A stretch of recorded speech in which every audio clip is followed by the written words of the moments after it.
ඔබේ ආදර සම්බන්ධතාවයේ දැන් තියෙන්නේ කඩා වැටෙනමයි නේද? හිත රිදවීම, මගහැරීම් නැත්නම් නිතර ඇතිවෙන අනවබෝධකම් නිසා ඔබ දෙදෙනා අතර ලොකු පරතරයක් නිර්මාණය වෙලාද? මේ වීඩියෝ එක ඔබ ඉදිරියට ආවේ නිකම්ම නෙමෙයි. විශ්වය අද ඔබට කියන්න හදන රහස් පණිවිඩයක් මෙතන තියෙනවා. මේ ජෙනරල් රීඩින් එක අද ඔබේ ආදර කතාව වෙනස් කරන්න ලොකු ඉඩකඩක් තියෙනවා. වීඩියෝ එක අවසාන වෙනකම් එකතු වෙලා ඉන්න.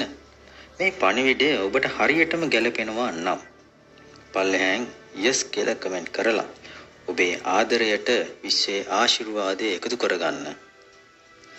අපි මුලින්ම බලමු ඔබේ සම්බන්ධතාවයේ වර්තමාන තත්ත්වය මොකක්ද කියලා. පිටතට බලන ඕනෑම කෙනෙකුට හිතෙන්නේ ඔබ දෙදෙනා ඊටාම හොඳින් කිසිම අඩුපාඩුවක් නැතුව ඉන්නවා කියලයි. ඔබ දෙදෙනාම තමන්ගේම කියලා වටිනාකමක් ආත්මගරුත්වයක් තියෙනවා. නමුත් ඇතුළතින් සිදුවී ඇත්තේ කුමක්ද?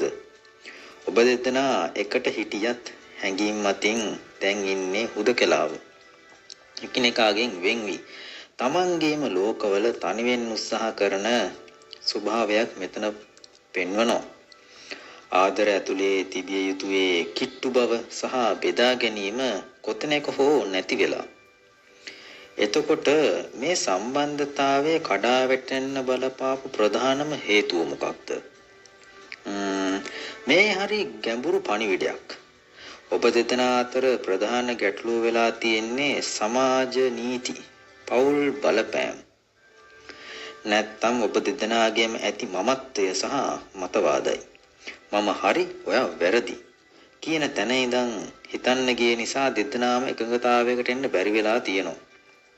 සැබෑ ආදරයට වඩා සාම්ප්‍රදායික මතවලට හෝ තමන්ගේ මතයට මුල් තැන දීම නිසා දෙදෙනා අතර ඇති ආත්මීය බැඳීම යටපත් වෙලා. දැන් අපි බලමු ඔබේ මනස ඇතුලේ සිදුවන දේ මොකක්ද කියලා. ඔබ කොච්චර නම් මානසික විඳවනවද?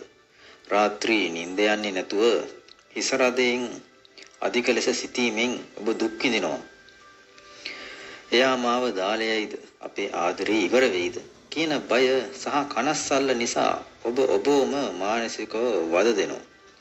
නැති වුණු දේවල් ගැන හිතමින් ඔබ විශාල මානසික පීඩනයකයි ඉන්නේ. නමුත් විශ්වය කියන්නේ ඔබේ මේ බය වලින් වැඩි ප්‍රමාණයක් ඔබේ මනස විසින්ම මවාගත් ඒවා කියලයි.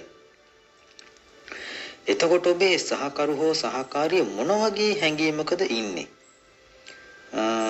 ඔවුන් ඉන්නෙත් ලොකු පසුතැවීමක හෝ වේදනාවක. සිදු වැරදි අතීතයේ වුණු රණ්ඩු සරුවල් ගැන හිතමින් ඔවුන් කනගාටු වෙනවා. ඔවුන් හිතන්නේ දැන් සියල්ලම ඉවරයි කියලයි. බිඳුණු දේවල් දිහා බලලා දුක් වෙනවා මිසක් තවමත් ඔබ දෙදෙනා අතර ඉතුරුලා තියෙන ආදරේ බලාපොරොත්තුව දිහා බලන්න ඔවුන් තාම ශක්තිමත් නැහැ. ඔවුන්ගේ හදවත් තුවාල වෙලා. ඒකයි මෙතන තියෙන ලොකුම ප්‍රශ්නය. දැන් අපි බලමු මේ කඩා වැටෙන සම්බන්ධතාවය නැවත ගොඩනගා ගන්න විශ්වය ඔබට දෙන උපදෙස් මොකක්ද කියලා. මෙතන මට පෙනෙන ඉතාමත් වේගවත් ශක්තියක්.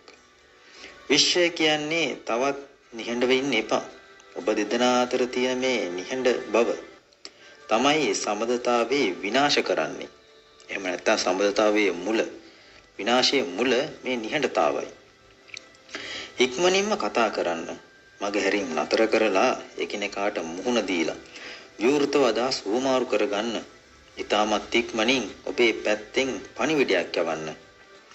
අතීතයේ වුණ වැරදි අමතක කරලා ඉදිරිය ගැන පැහැදිලිව කතා කළොත් ඊටම කෙටි කාලයකින් මේ සම්බන්ධතාවය නැවතත් අලුත් පණක් දෙන්න පුළුවන්.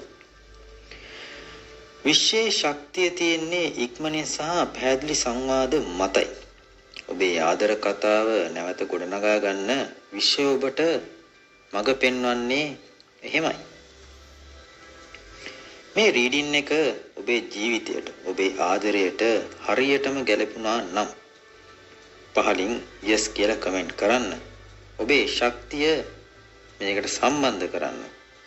ඔබේ ආදර කතාව නැවත මල්පල ගන්වන්න මේ වීඩියෝ එක ඔබේ ආදරණීයාට හෝ මේ වගේ ප්‍රශ්නවල ඉන්න යහළුවෙකුට ෂෙයා කරන්න අමතක කරන්න එපා.